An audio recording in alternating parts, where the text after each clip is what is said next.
All right, everyone, let's get started. There's still a few more people joining, but they can catch up. Hello and welcome to our webinar. It's a panel discussion on Salesforce DevOps, build versus buy. I'm Mike Samboy, and I am the marketing director at AutoRabbit, and I'll be your host for this webinar. We are very, very lucky to have three panelists with us tonight, one to represent the customer point of view, an integrator point of view, and also the vendor, meaning someone like AutoRabbit point of view. We have Vamsi Gosu. Vamsi is a 5-time Salesforce MVP. In fact, he's in the Salesforce MVP Hall of Fame, as I've seen. He's founder and director of TechForce Services, and they are a Salesforce implementation and consulting practice based in Sydney, Australia. Vamsi, thank you so much for joining us. Thanks, Mike, for having me here. It's a great opportunity. Fantastic. We also have Arun Purushotthaman. Arun is a DevOps engineer and Lightning developer for Land O'Lakes. He is also a very well-known speaker on Salesforce DevOps, and he's done many speaking engagements, including some at the very last Dreamforce 2018. Arun, thanks for joining us. Thank you, Mike. I think our previous webinar was very interesting. It was great to have those Q&As and more to learn. So I'm excited, looking for that famous portion of it, the Q&A. Yeah, me too. That was great. So I'm sure we'll have lots of good questions from this group also. Thank you, Mike. And then last but not least, we have Mr. Hitesh Madan. Hitesh is our regional director for Asia Pacific for AutoRabbit, and he is country manager for Australia. He's based in Melbourne. He's also a DevOps expert, and he's helped many companies in Australia to develop and implement DevOps strategies for their Salesforce practice. So Hitesh, thank you for joining us. Thank you, Mike, and welcoming everyone who joined as audience today. And yeah, looking forward to have a quick discussion with you. Thank you. Yes, likewise. All right, so let's get to it. Just a quick overview of what we're going to talk through today. After the introductions here, we're going to walk you through the 4 key considerations when you're making a build or a buy decision for DevOps for Salesforce. We'll talk a little bit about how Salesforce in the DevOps world is different than for other platforms. Then the panel will walk you through 7 challenges that you will typically run into when trying to build your own DevOps system. And then we'll talk a little bit, do a quick recap, talk about some of the benefits of being built for Salesforce, and we'll get to the Q&A. So we'll move through it pretty quickly so we can get to your questions. And you can actually ask your questions at any point during the webinar. In the toolbar, the Zoom webinar toolbar, you see a Q&A button. Click on that. Go ahead and type your question, and we will get to the question as quickly as possible. So with that, let's go and tell you a little bit about AutoRabbit. We'll keep this very brief. So AutoRabbit started in 2014 with the express mission of solving the DevOps problem for Salesforce. The company has grown considerably since 2014. We now have 125 employees all over the world. Our headquarters is in San Ramon, California. We have field offices in New York, Washington, D.C., country offices in London, England, and Melbourne, Australia, and then we have a very large technology center in India, in Hyderabad. And many, many customers all over the globe, many of which are in Australia, and we have helped them build up their DevOps practices, as I've said. And I think, guys, this is a good time to kick off with a poll. So I'm going to pull this up for our audience members. And this is about automation. This will just give us kind of a benchmark of where the different folks on our webinar are. So I'm going to launch this. And the question is, the questions are around your level of automation for Salesforce DevOps. So rate the level of automation in your Salesforce development, Salesforce deployment pipeline, all the way from no automation, minimal automation. You may be using some Ant scripts or things like that. Some automation for pain areas, good automation, and some CI jobs. Very mature release automation, CI jobs all across your environments. Or then the top would be fully automated with high frequency releases. So votes are still coming in. Please keep voting. We'll keep this open for about another 15 seconds. All right. And we will go ahead and close the poll. Gentlemen, can you see the results on your screen? I just want to make sure they're appearing. Yep. Yes. Great. So let's see, any surprises here, guys? It looks like it's about a tie between no automation at all and good automation, and some CI jobs. And, that a little bit for minimal and some automation for their pain points. Does this data surprise you at all? I think most of the development teams are either somewhere in the middle and then growing towards the fully automation mode or just taking a step back. That's mostly what the trend we are seeing as well. Got it. All right. And with this, I am actually going to turn it over to Hitesh now, who's going to walk us through the setup for the rest of this session. Hitesh? Sure. Thank you, Mike. And welcome again, everyone who could take time out from their busy schedules to join us for the webinar. And yes, coming down straight to the problem statement. What we realize is that today, to be competitive, to be ahead from your competition, innovation is the key. Digital transformation is the key. You need to continuously innovate and deliver the new customer experience to all your customers, all your partners, everyone in the ecosystem that you engage with. Now, that's where you have to be ahead of your competitive environment. Now, in order to do that, you need to be able to continuously and effectively deploy new solutions, because that's where the technology plays a role.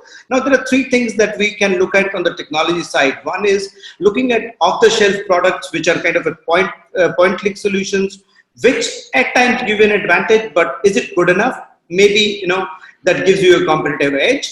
Or the other alternative is that you can look at custom application development, wherein you end up as a customer doing enough deployment, spending your time, spending your resources in creating what you really need, and which usually takes longer and requires more maintenance, right?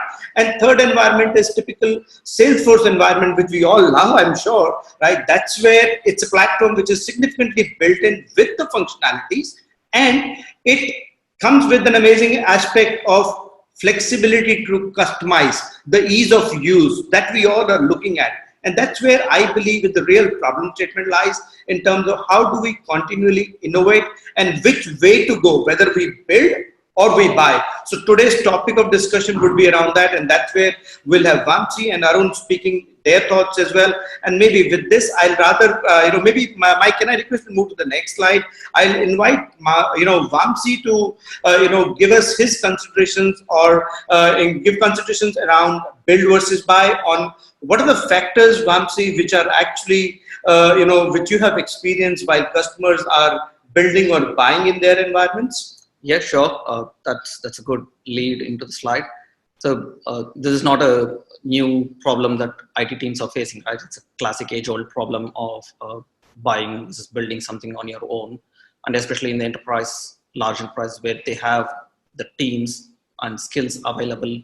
Should they invest that skills and resources on building something which will help them in the long term, or they should focus that resources in building their business critical applications? So there are plenty of considerations that needs to be taken care of, and it's not just going with their gut feeling. But given that everyone needs to have a limited scope of what they can consider, we have highlighted some of the considerations here. That's resources, again, going back to your skills, not just the development. Since we are talking about DevOps, it's not just developers. You need to consider about the change management, release management, your process side of things as well in your scope, and the time frame. So how quickly you want to move on with, and with all these agile and sprints coming in, you have time boxed releases. So how quickly you can run between your current sprint and the next sprint, and how much time you can allocate for your automated testing, deployment, everything together. And uniqueness. So how customizable your DevOps solution for your development team. Should it be deep enough to consider all of the different scenarios, or should it just cover the basic deployment workflow? And the last one is the competition. So how is your other peers are playing in the market? Are you innovating enough to lead in your own industry practice? So these are some of the key considerations that can help you prepare a matrix and chart out what options you have, right from open source frameworks till the enterprise products, and then consider all of these factors together so that you can make a decision that will help you go along with your DevOps practice. Mm-hmm. Yeah, Sure. that's a good point. Especially the one point that you brought up that I think most people miss is the uniqueness of your own needs, right? And how much you'll have to end up customizing things, especially if you buy it off the shelf. So those are all great points. Hitesh, I'm sorry, did you have something to say? No, that's all right, Mike. I think I was just kind of saying something similar. Please go ahead. Sure. So I just thought, we took that poll a little while ago, about 2 minutes ago. I thought I'd insert some data that we captured at an executive briefing. So about 6 weeks ago, we surveyed many executives who are in charge of their Salesforce practice in their organization. And we asked them the similar question about automation. How automated would they rate their particular Salesforce DevOps processes? And let me just pull up those results here. So again, we asked them the same question: how do you rate the level of automation in your Salesforce deployment pipeline? And you can see that the zeros up at the top, the green 0 and the purple 0, those are the top two categories. So mature environment and fully automated deployments, and 0 of those organizations felt that they were at those levels. We were a little bit different in this group. There were some groups who felt that they had achieved fully automated deployments, and that's great. So you can see everybody's at a different point in the DevOps journey. Interesting thing that I thought I'd point out is most of the people, like to Vamsi's point, are in the middle, right? They're either at minimal, no automation, minimal, or some automation. So I just thought I would share that with the group here. For those executives, we also asked them one other question, and I just thought this was an interesting point to share with the group. We asked them to rank their level of confidence in their current DevOps strategy. And again, the purple 0 up at the top means no one was very confident in their strategy. And again, the bulk kind of are at anywhere from not confident to neutral. So there's not a whole lot of confidence out there in their current strategies. And I am actually going to, Hitesh, I'm going to turn it over to you. And this is a very important part of what we came here today to learn about, is what are the 4 important considerations, or the 4 must-haves a solution must have to be successful at doing DevOps for Salesforce?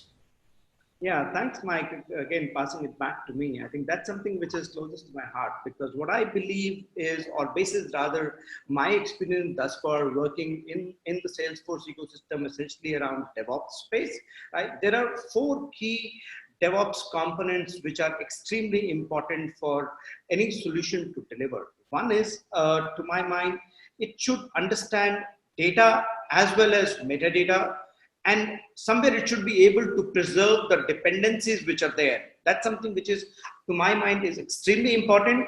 Second important factor that comes along in that process is that the solution should be able to offer you full end-to-end automation, right? Starting from your builds till the release. That's where the real CI/CD or DevOps comes into play. Now, that also includes that you should be able to not only do Delta deployment, but also should have the flexibility to do parallel deployments, right? These are some of the key factors. Over and above that, what I believe is that if the solution is giving you the flexibility to choose your hosting model, as in the deployment option, whether you want to deploy it on-prem or you would want to deploy it in a private cloud or a public cloud environment, you should have a flexibility as a solution to choose your platform of choice or your deployment options. I've come across some limitations or some challenges around a few customers who have come back because of their security obligations, that they are unable to move out of their own data center space, right? They have to be their own, demilitarized zones where they need to be offering services to their internal customers. So that's where I strongly believe that this is, and again, a very important aspect of the solution deliverability. deliverability. Fourth aspect is that the partner that you're choosing or the solution that you as an end customer end up choosing should be futuristic in nature. It should be it should have the flexibility, or the organization that you possibly are working with should have a clear visibility on, can it expand to a multi-platform? The way the world is changing, the way the digital transformation is happening, we need to have a flexibility in our own internal environments that a solution should be able to adapt to multiple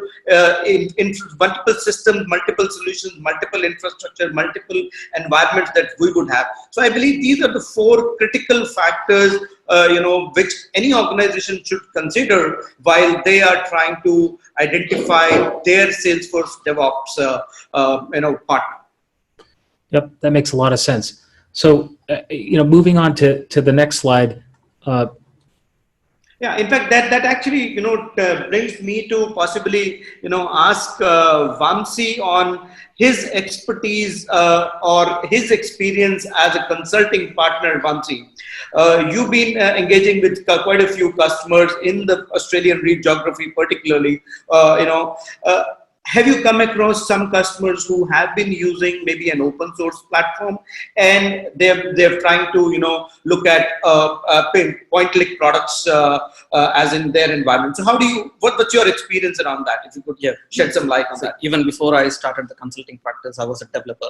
Oh, okay. Right. So, and it's very common that developers want to get their hands dirty, want to build something from scratch on their own, and make their presence valued. Right. So, and I even before DX came in picture, when in one of my initial Salesforce project, I used and migration scripts to build a pipeline that can somewhat achieve semi-automation kind of thing. Yes. But these are all possible, but there is always a dependency on your development team to keep building that, keep maintaining that, and how flexible or completeness you can achieve with these open source frameworks.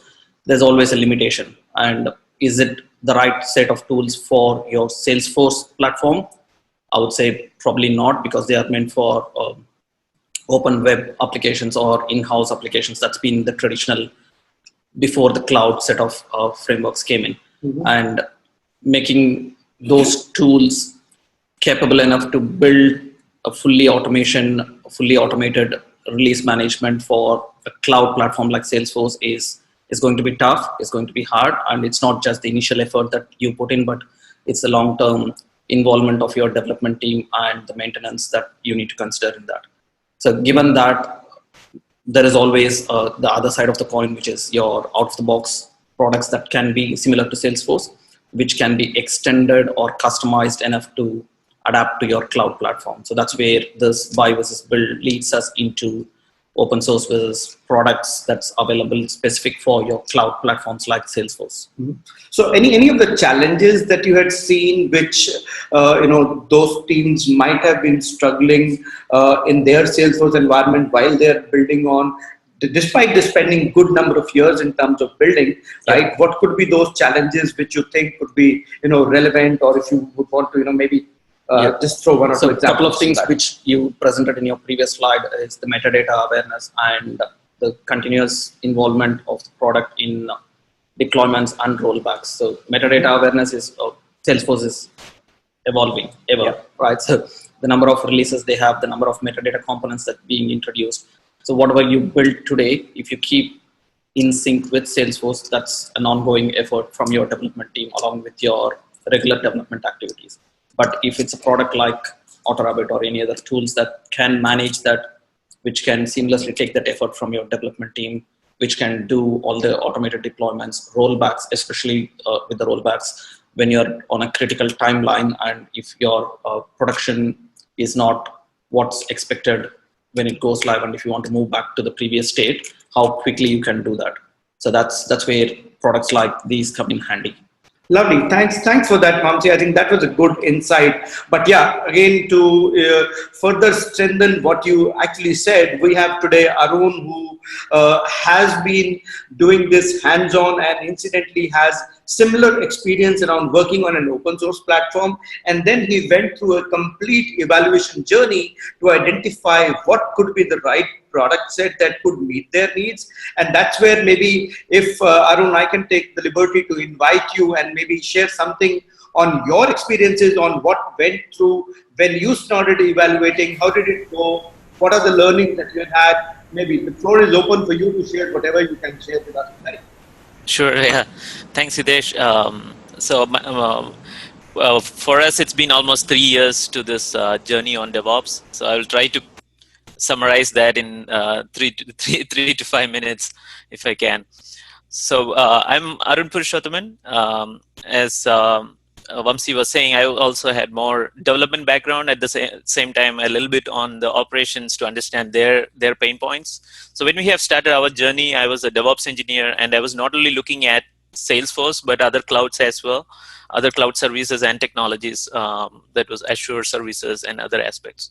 So for us, it was to analyze, and just like any of you might have done, is to analyze and separate out when you start out in your DevOps journey to identify what would be our quick wins, what are the important things in each of those technology stacks. Because once you have a solution that could be applicable to any of your different areas. So I work with Land O'Lakes, and Land O'Lakes, if you know, it's a farmers-owned co-op, and we focus on these various different investments. And I want to give this background so that you can correlate to your organization and how our Salesforce orgs are structured. So as you can see, we have 4 different business units.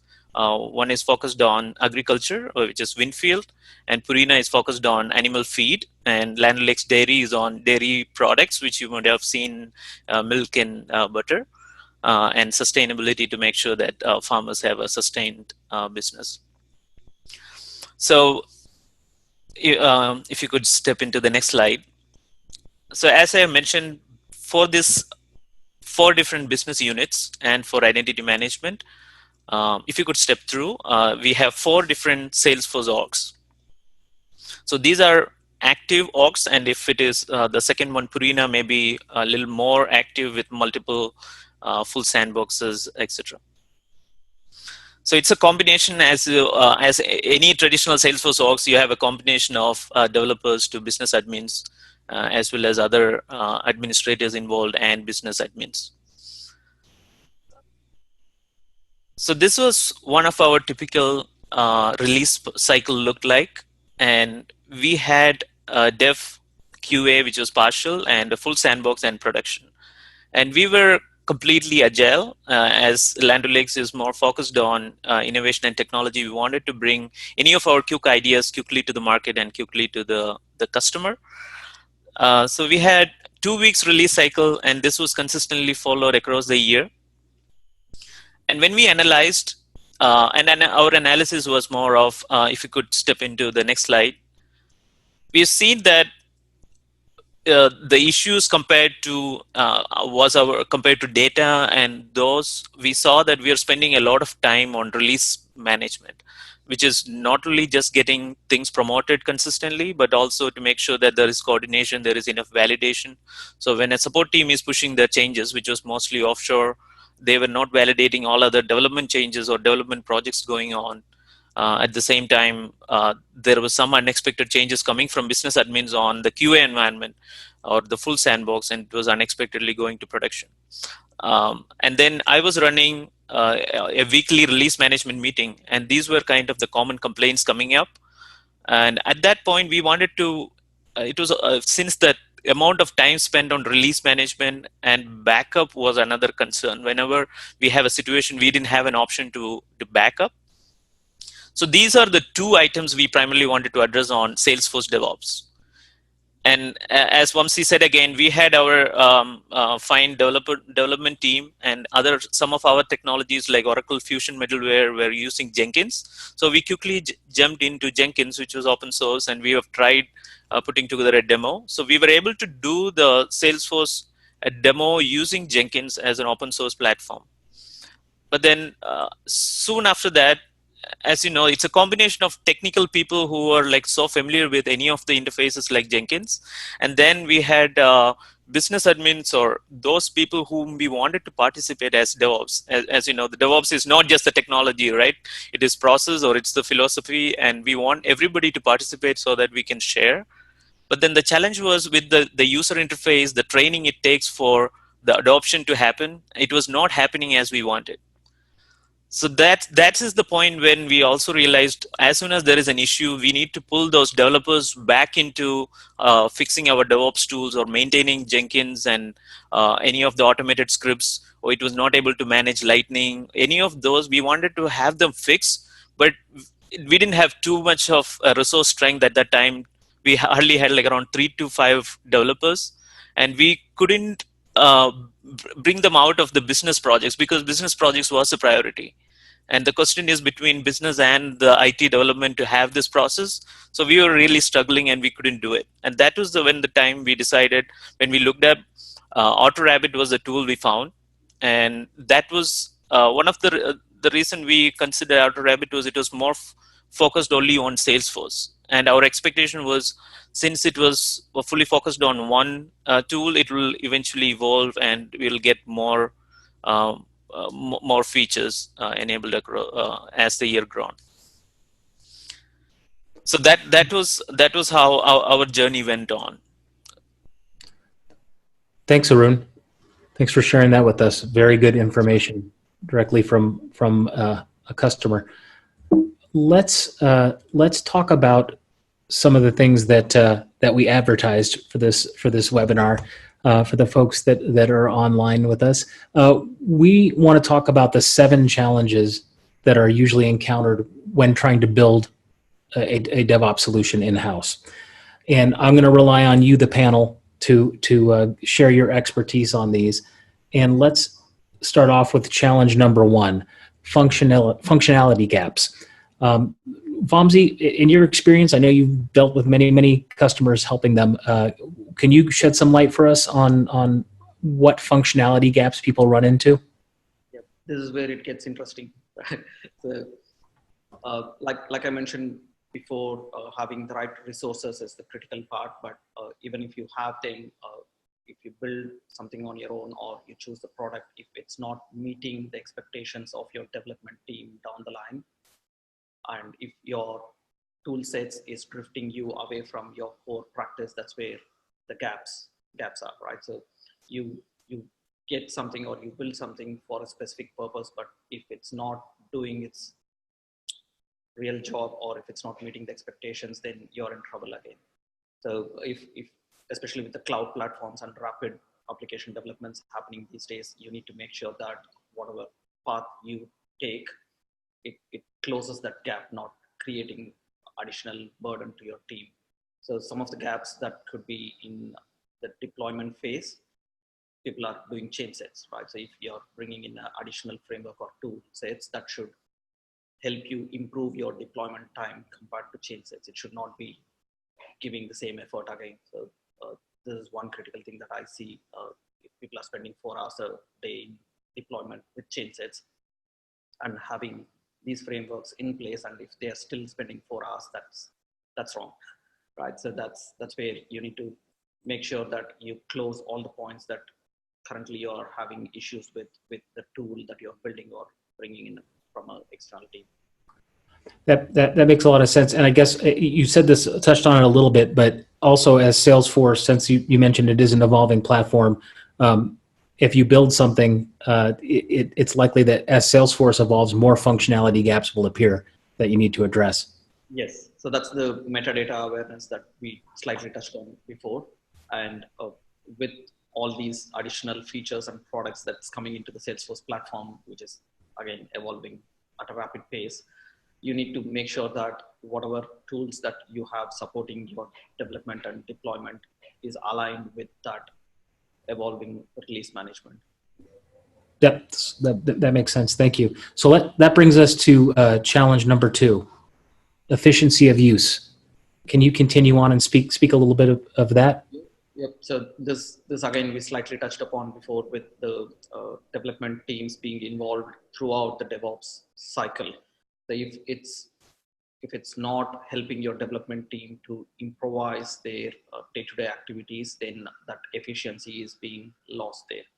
And some of the things that they need to typically be spending more time is rollbacks, metadata deployments, integrations, data migration.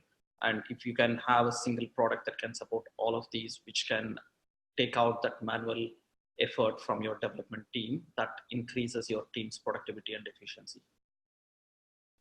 That makes sense. If I could add to it, I think one of the places where we are currently leveraging that metadata awareness is that previously, whenever we set up the dev sandbox, as you know, Vamsi, it comes as a empty blank slate, and then the developers or some of the ideas, when they wanted to spin up quickly, they want to have at least those sample data available to build. I think that's where I think those who have that the pricing data as well, the CPQ data also may take that time to set up, right? So for us, so initially we were using some tools like Workbench or any of the Salesforce out-of-box migration tools, but the challenge is that you have to work on each of your objects, any of your related custom objects. But what I found it useful was once you have the job ready in AutoRabbit, using that data loader pro, we can reuse that job to make sure that as soon as you're bringing your account, all of your related contacts and up to any levels of all of those data, it is more metadata aware, and it is helping us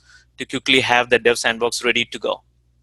Yes. So how have been your experience, Arun, around managing those data complexities or parent-child relationships, which can at times, I'm sure, can take huge amount of effort from the teams on ground. So what has been your experience on that in terms of if you're able to put some numbers across, as in the number of days that you would do in a normal scenario, which is before DevOps solution, or and what is the situation after maybe a DevOps solution which is there right now. So are you able to put some numbers there?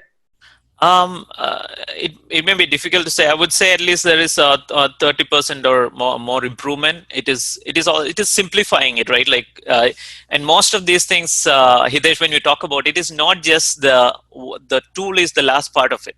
You know, how do you get all this data coming in? Like, even if the business want to load some, hey, we are introducing a new set of business, I want to load like 2,000 new accounts to it.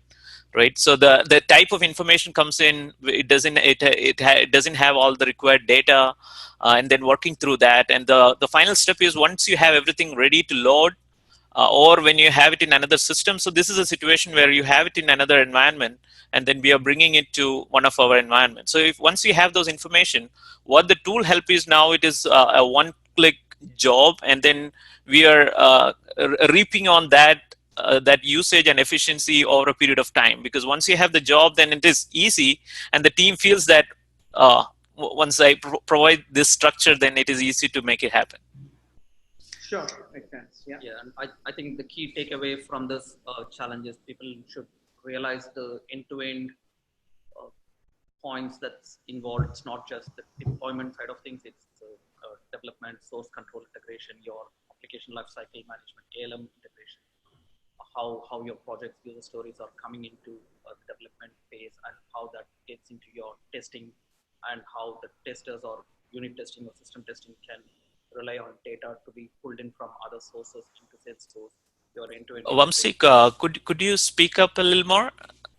Yep. So what I was saying is the key takeaway from here is it's the end-to-end strategy that's involved. It's not just the deployment side of things, but considering the application lifecycle management, ALM tools integration, your source control integration, the data that you move between the systems into Salesforce, the automated testing that you can link up, which provides that end-to-end DevOps practice.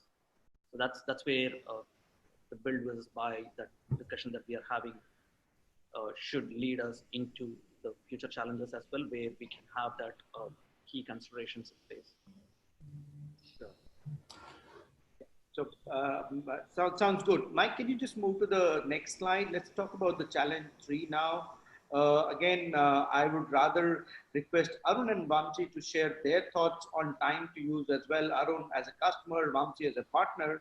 What's your experience around time to use when you are building or buying a solution? And before you speak, Arun, I just want to, Vamsi and Hitesh, while Arun is speaking, if you could turn up the microphone a little bit. For some reason, your audio level dropped a little bit, so Okay. I think you can do. And Arun, please. Sure. So yes. So as we touched on this, in our case, we have done a clear analysis. So we have seen in almost before we have started, like 3 years back, we have seen in the previous years already we were spending a huge amount of time on release management. So for us, it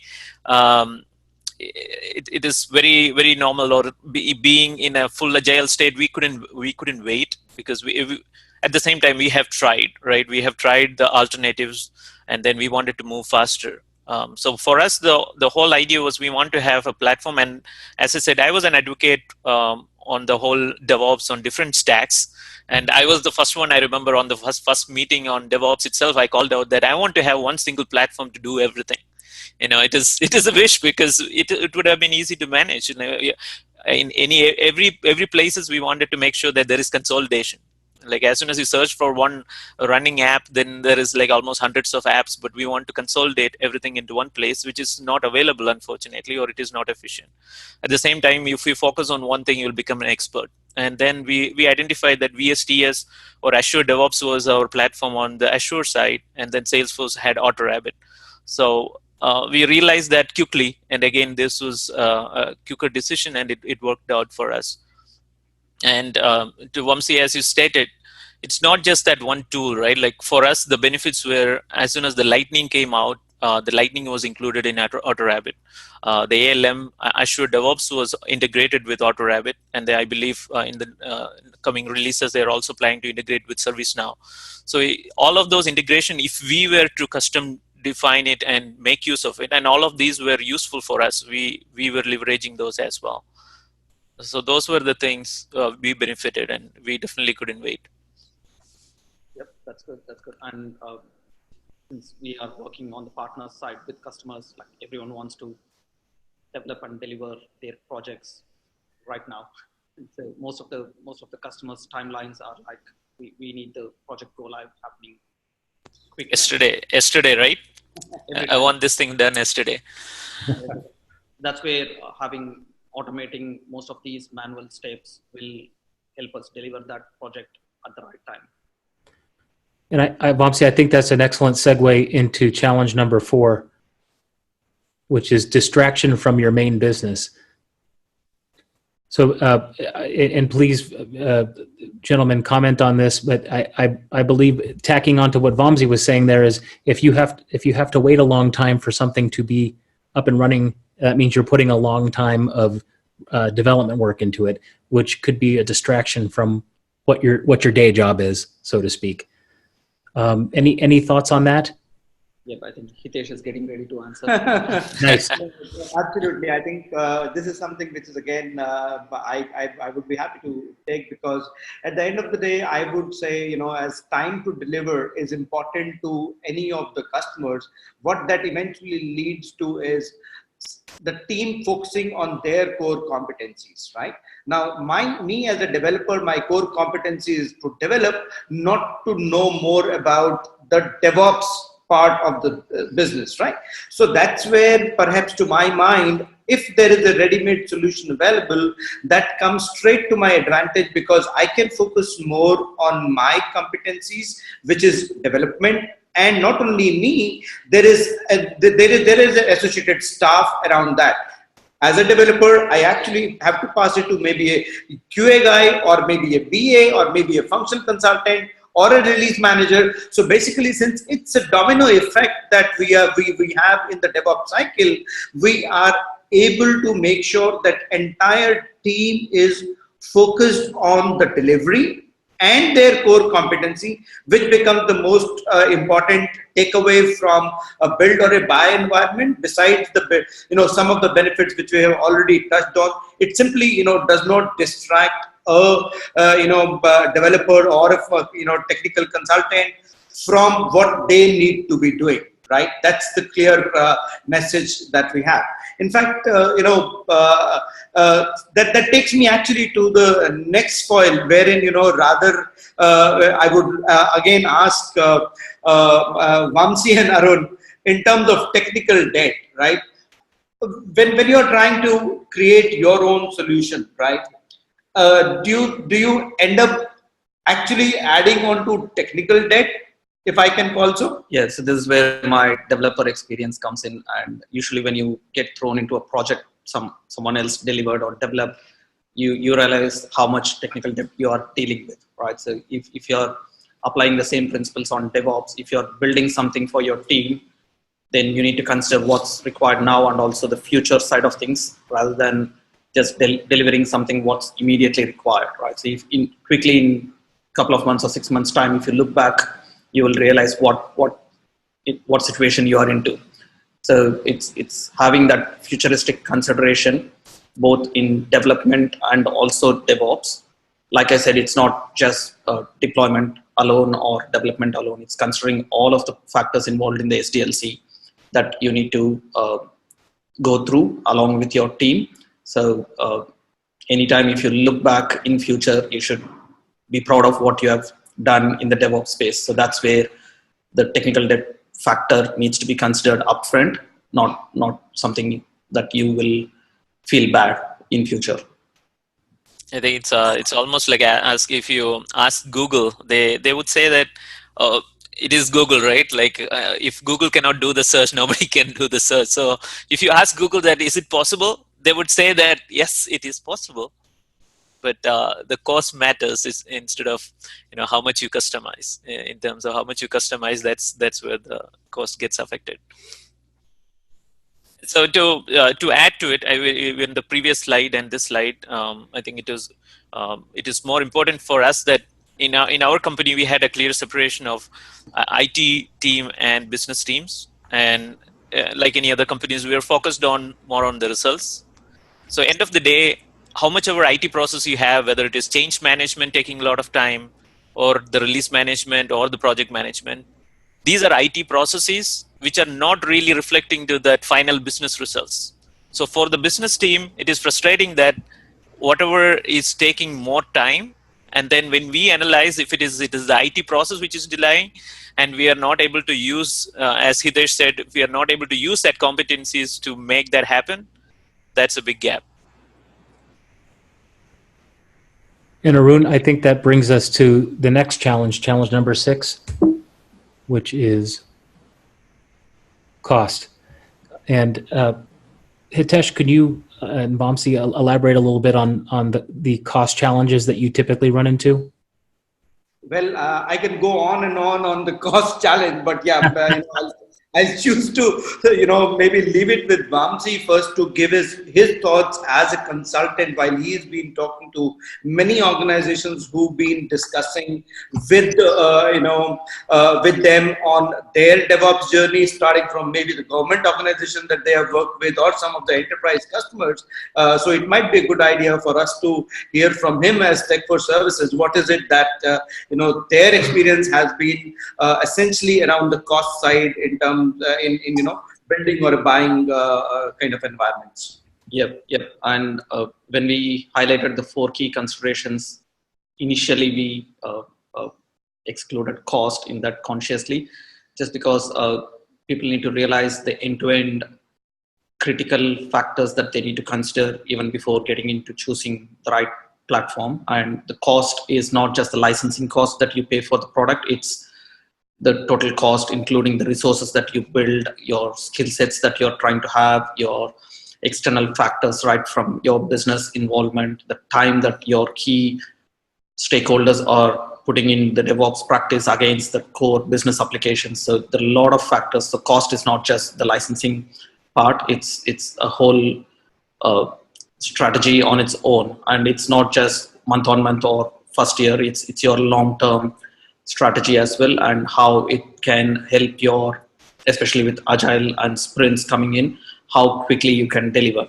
So your time to market is again cost, right? So you need to consider all of these different angles, and especially in large enterprises and government spaces where the number of resources is multi-found, so and across regions, what is it required to help them achieve that development life cycle seamlessly happening.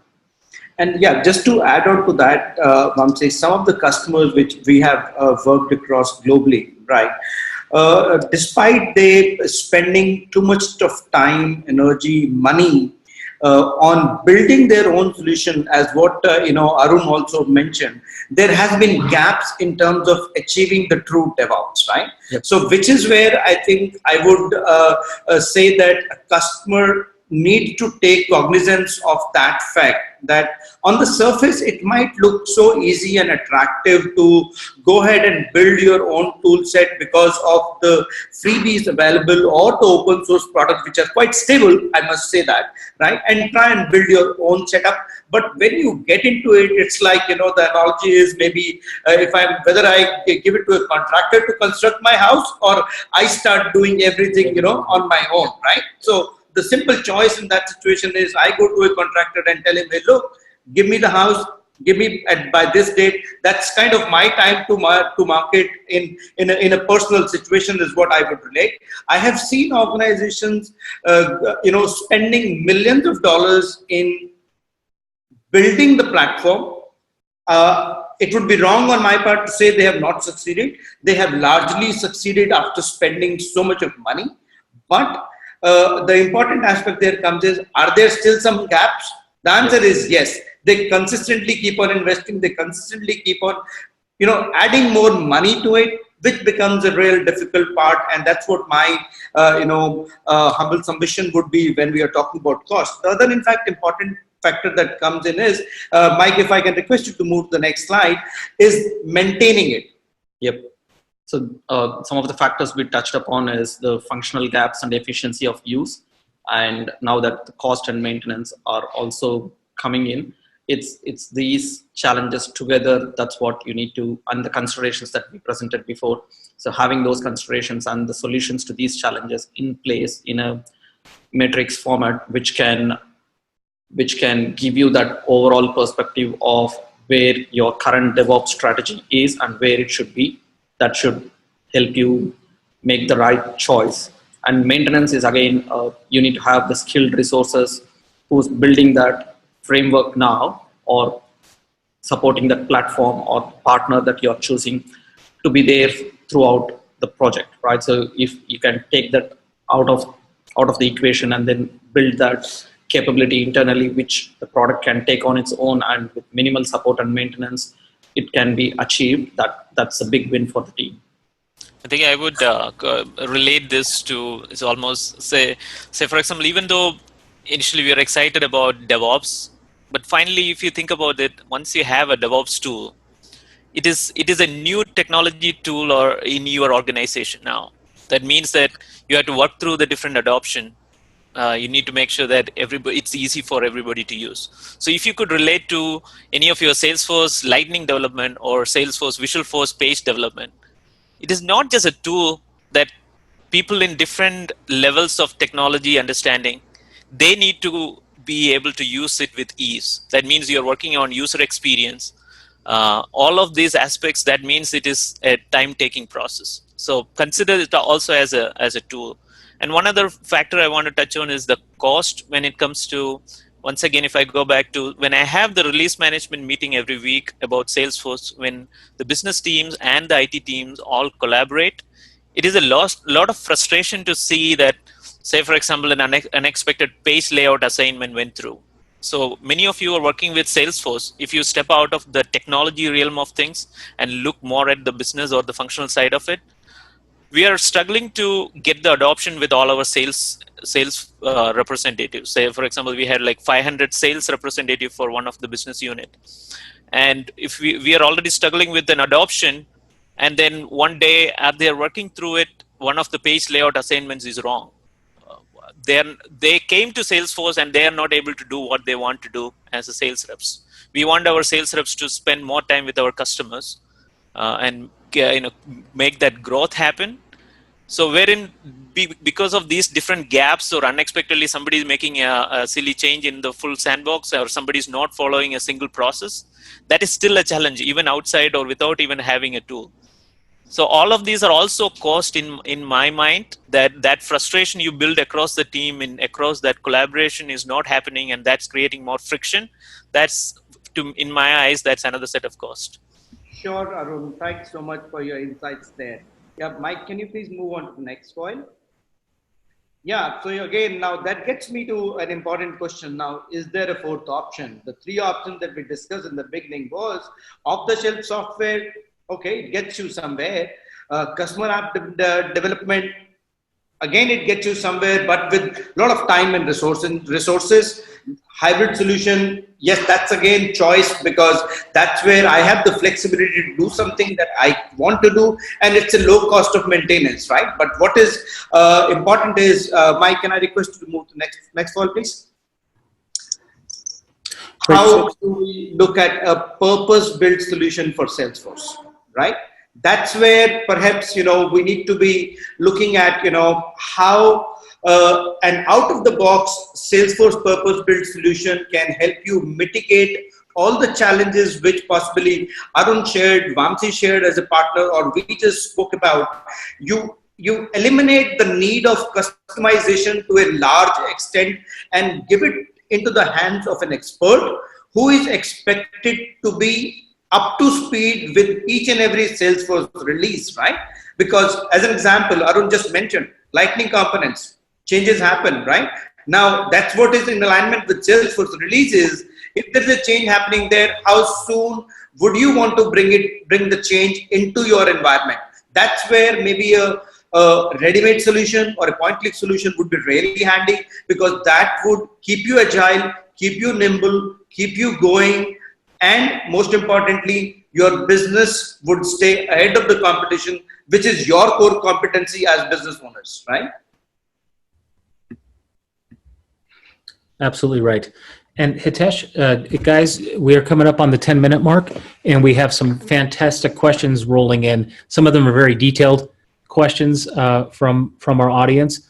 So with that, I think we should jump right into the Q&A. All right. So let's do that.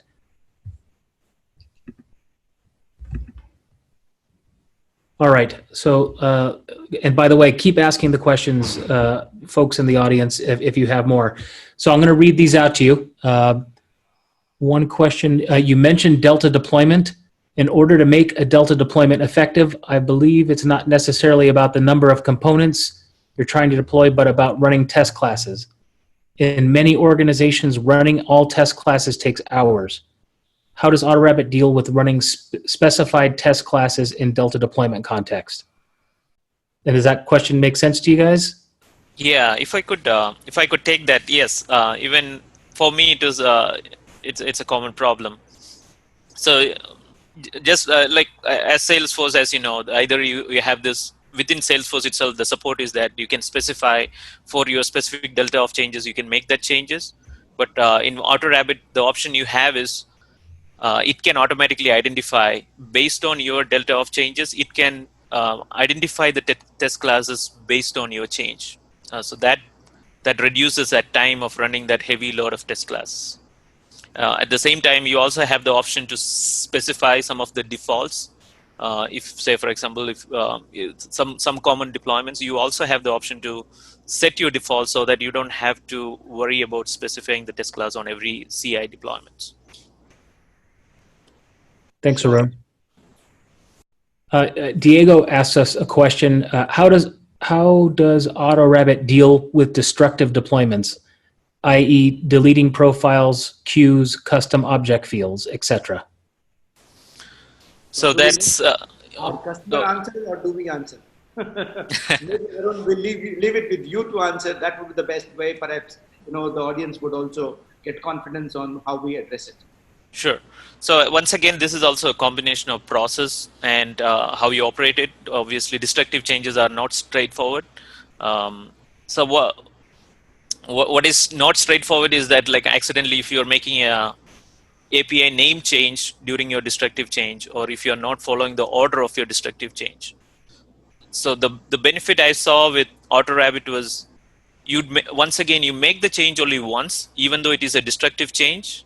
And then once you make that destructive commit to your repository, that means that even if you have another 3 or 5 sandboxes or any number of deployments you have to make, all those environments can be synced just with one change. That means the CA job can promote your destructive changes automatically. High level concept wise, all you're doing is you have a provision in AutoRabbit to ensure that you can even commit your destructive changes. There is a separate segment on that as part of the easy commit in AutoRabbit. I believe, Mike, you have the option to try AutoRabbit as well, right? So in that context, if easy commit is the term in AutoRabbit, and Right. then once you use that, there is a separate segment for destructive changes to do that, but you also have a couple of other changes. But high level, once you have your destructive changes made in your sandbox and commit to your version control like any other changes, it is one-time effort, and then all other things are handled automatically because you have the CI configured to design that destructive changes. Thanks, Arun. Welcome. Thanks, Arun. Okay, I know we're getting close on time, but there's still a few more questions coming in. One from Naveen. He's giving a scenario here. Say you have a 2-week release cycle where you have X number of enhancements planned for the release. In the meantime, you get a BAU ticket which needs to be released, and when they are done into production, as these can't follow release cycles based on production urgency. How does the CI/CD tool help in this regard, and what would the approach be? So I guess you're in the middle of a release cycle, urgent hotfix or something required. How can, if it does the CI/CD tool help, and if so, how?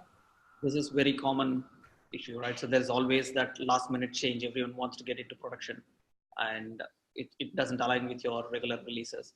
And this goes back to your source control and branching strategy. So if you have the right branching strategy aligned with your projects and production BAU support, that's the backbone of having the tool on top of that branching strategy, which will help you achieve that. Probably I'll leave it to Arun to see if he has any similar experiences. Yeah. So as I said, this is a common expectation that. So the way we expect it is that support fixes are primarily a minor enhancement, because if it is a 2-week cycle, that means you're working on a bigger project. So these minor fixes are always expected to come in. The whole strategy is that once the changes are pushed to production, that is your source of truth. That means that it can coexist anywhere else. That means the developments should adopt to that new change, because that is your source of truth. The changes there in production, developers need to accommodate within that 2 weeks of release cycle. How CA job is helping, but I hope you understood that process, right? Support making a change, production is your source of truth. Developers need to accommodate to that new change. The second part of it is CA job always recognizes what are your latest changes. It is only going to consider your new revisions. That means that all your game is still happening within your Git repository, or as soon as you do the merge and validation, you know exactly where is it at. So it is not different, but the way CA is helping is CA is always going to look at the new revisions, and AutoRabbit is smart. The CA job is smart enough to identify. It won't care about any of your previous revision deployments. It is going to consider only the delta of changes, which is only on the new revisions. Great. Thank you, Arun and Vamsi. We have time for one more question, and then we'll wrap it up. And it's actually a tack-on question to this last scenario. Diego said, on top of Naveen's question above, if the BAU tickets follow the CI/CD process, how can these changes be deployed into production, not taking another change into account? And in parentheses, sprint tickets. How granular does AutoRabbit allow for deployments without dependencies? Specifically, permission set is a trick one to isolate changes if it has 2 independent requests for the same permission set. So that's the literal question. Is that something you guys can comment on? I'll just say one thing. The granular part, yes, that's definitely possible.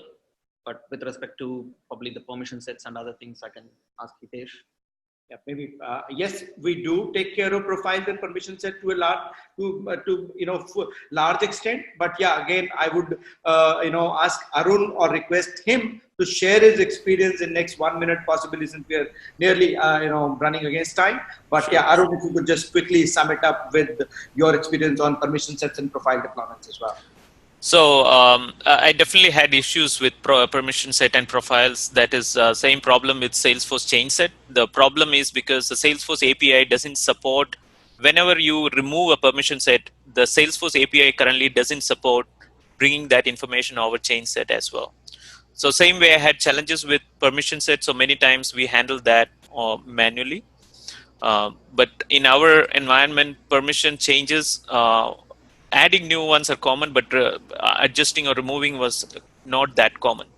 But in terms of delta of changes, if you're talking about a line of code changes in your Apex class or an object change to add a new field, so any of those changes again falls back to delta of changes. So from a programming mentality, either it is 1 line of code to 1,000 line of code, it doesn't make any difference. It's still delta of changes. So none of the changes going to be missed out.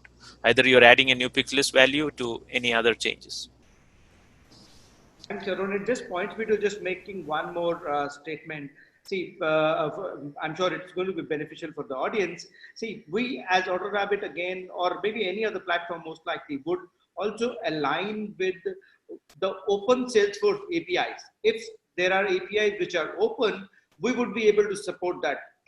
Just in case they are not open, then irrespective of whatever tool it may be, we would struggle. Right? And that's again something, since the tool or the platform is built on Salesforce APIs. So that's something which you need to be aware of and conscious of. And that's the, maybe if I can call it possibly a flip side, or not really, but yeah, that's what the factual statement is. Got it. Thanks, Hitesh. And with that, I'd like to thank you guys. Thank you so much, panelists, for participating. Thank you, audience members, for participating. Fantastic questions. There are a few that we couldn't get to. We'll be sure to follow up with you individually on those questions. And if you have additional questions or want more information, you don't even have to contact me, the marketing person. You can go straight to these guys and reach out to them on LinkedIn. That's probably the best way to reach each of them. You can look them up on LinkedIn. And if you can't find them, or if you forget how to find them, you can always contact us here at AutoRabbit, either through our website at autorabbit.com or just sending an email to info@autorabbit.com, and I'll be sure to get you their contact information. I will be making the recording available in a couple of days. We'll send out an email in case you want to go ahead and review this again. So, Vamsi, Arun, Hitesh, thank you so much for your participation. Thanks, Mike. Thank you, everyone. Great questions, everybody. Thanks Yeah, for participating. great questions. Everybody, have a good day, good evening, wherever you are in the world. Bye-bye. Bye.